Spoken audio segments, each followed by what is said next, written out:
یہ شام کا قدیمی بازار حمیدیہ ہے۔ اہل بیت کو دربار یزید میں اس بازار کی تنگ گلیوں سے گزار کر لایا گیا۔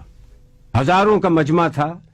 یزید کی خوشنودی حاصل کرنے کے لیے اہل بیت کو مقررہ وقت سے قبل پہنچا دیا گیا، جس کی وجہ سے اہل بیت کو داخلی دروازے پر کئی گھنٹے تک روک دیا گیا، اور اسی مقام کو باب الساعت کہتے ہیں۔ دربار میں داخلے کے 7 دروازے ہیں۔ ایک دروازے سے دوسرے دروازے تک 2 رخا فوجیں کھڑی تھیں۔ یزید کے سپاہی جلالت اور شہنشاہیت کی نشانی بنے مسلح کھڑے تھے۔ جب اہل بیت 7ویں دروازے پر پہنچے اور جناب زینب نے دربار کو دیکھا تو آپ بیٹھ گئیں۔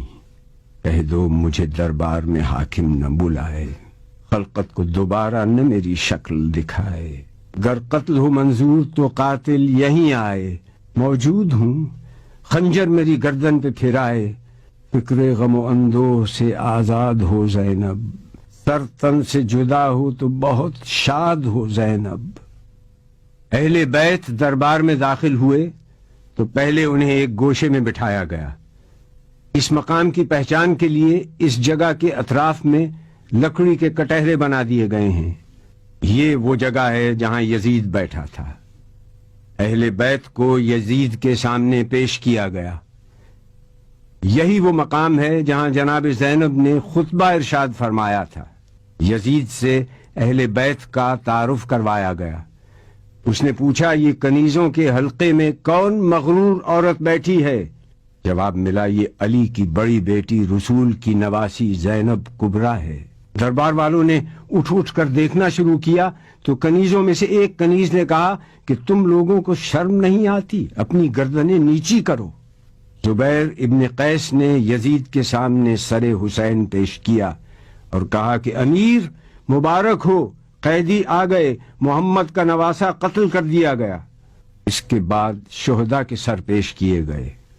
یزید نے پورے دربار کا جائزہ لیا۔ یہودیوں کا عالم راس الجالود، سفیر روم، نصرانیوں کا عالم، علماء اور اراکین دولت موجود تھے۔ اس نے سورہ آل عمران سے اس آیت کو پڑھا، خدا جس کو چاہتا ہے ملک دیتا ہے اور جس سے چاہتا ہے ملک لے لیتا ہے، جس کو چاہتا ہے عزت دیتا ہے، جس کو چاہتا ہے ذلت دیتا ہے۔ جناب زینب نے یزید کو مخاطب کر کے کہا کہ آیات کو اپنے مطلب کے لیے استعمال مت کر۔ اس وقت تیرا اس آیت کو پڑھنے کا کیا محل ہے؟ اس کے بعد آپ نے اپنا تاریخ ساز اور عہد آفرین خطبہ ارشاد فرمایا۔ شروع کرتی ہوں اللہ کے نام سے جو رحمان و رحیم ہے۔ ساری تعریف عالمین کے رب کے لیے ہے۔ میں ستم دیدہ سہی مگر تعریف تیرے لیے، میرا گھر تباہ سہی مگر حمد تیرے لیے، میرا خاندان کشتہ راہ وفا سہی مگر بندگی تیرے لیے، اور درود و سلام میرے نانا پر۔ آپ نے جیسے ہی خطبے کا آغاز کیا دربار والوں نے پہچان لیا کہ جس بات کو چھپایا جا رہا تھا اب وہ بات آشکار ہو گئی۔ ہر طرف سرگوشیاں شروع ہو گئیں۔ ہاں برا انجام ہے ان لوگوں کا جو اللہ کی آیتوں کی تکذیب کریں اور جو اللہ کی آیتوں کا مذاق اڑائیں۔ کیوں یزید تو نے اللہ کے قول کو بھلا دیا؟ اللہ کا قول یہ ہے کہ کافر یہ گمان نہ کریں کہ ہم نے جو ان کو مہلت دی ہے وہ اس لیے دی ہے کہ ان کا زمانہ ہمیں پسند آیا ہے یا نہیں۔ یہ مہلت اس لیے ہے کہ وہ گناہ پر گناہ کیے جائیں تاکہ عذاب زیادہ ہو۔ کیا یزید تو گمان کرتا ہے کہ یہ ملک ہے نہیں، یہ مہلت ہے؟ کیا تو یہ سمجھتا ہے کہ تیری یہ حکومت ہے، تیرا اقتدار ہے اور ہمارے لیے کوئی راہ نہیں، اور تو نے ہم کو در بدر پھرا کر اپنے جبروت کا اعلان کیا؟ یہ غلط ہے۔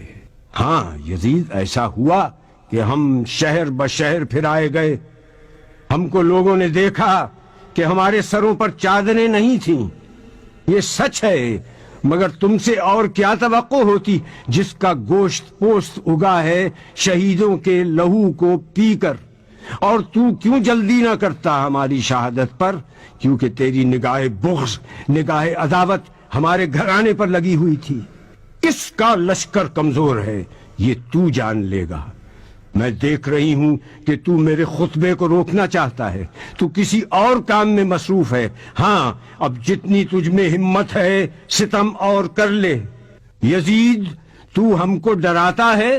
اس کی قسم جس نے ہمارے گھرانے میں نبوت دی، اس کی قسم جس نے ہم کو کتاب سے سرفراز کیا، تو ہمارے مقصد کو پا نہ سکا، اب تو ہمارے ذکر کو قیامت تک نہ مٹا سکے گا۔ تو یہ نہ بتلا سکے گا کہ آل محمد کس غرض کے لیے قربانی دے رہے تھے۔ اب تیری رائے میں فتور آ چکا ہے، تیرے دن گنتی کے رہ گئے، اب تیرا مجمع منتشر ہونے والا ہے۔ تاریخ سے ثابت ہے کہ آپ کی یہ پیشین گوئی چند دن بعد ہی پوری ہو گئی، جب شام کے قید خانے میں حسین کی ایک بچی کا انتقال ہو گیا اور اراکین دولت شام یزید کے سامنے سفارا ہو گئے اور شام میں بغاوت کا آغاز ہو گیا۔ میں دعا کرتی ہوں اللہ سے کہ جس نے ہم کو سعادت و شہادت عطا کی، اسی طرح سے ہم کو وراثت ارضی نصیب ہو، اسی طرح سے ہم کو خلافت ارضی بھی ملے، اور اسی طرح سے ہم اس کی بندگی میں کامیاب رہے۔ جناب زینب کا خطبہ اس آیت پر ختم ہوا جس کی ابتدا میں تلاوت کی گئی، جس کا ترجمہ ہے کہ اللہ ہی ہمارے لیے کافی ہے، وہی ہمارا سہارا ہے۔ سلام ہو خدا کی راہ میں جہاد کرنے والی پر، دین کے سب سے بڑے پیشوا کی سیادت ماں بیٹی پر، خدیجہ کبریٰ ابدی یادگار پر، علی مرتضیٰ کی دختر پر، فاطمہ زہرا کی زندگی کے جوہر پر، غریب الوطن پر، اسیر مہن پر۔ آپ کی خدمت میں سلام، ہزاروں درود و سلام۔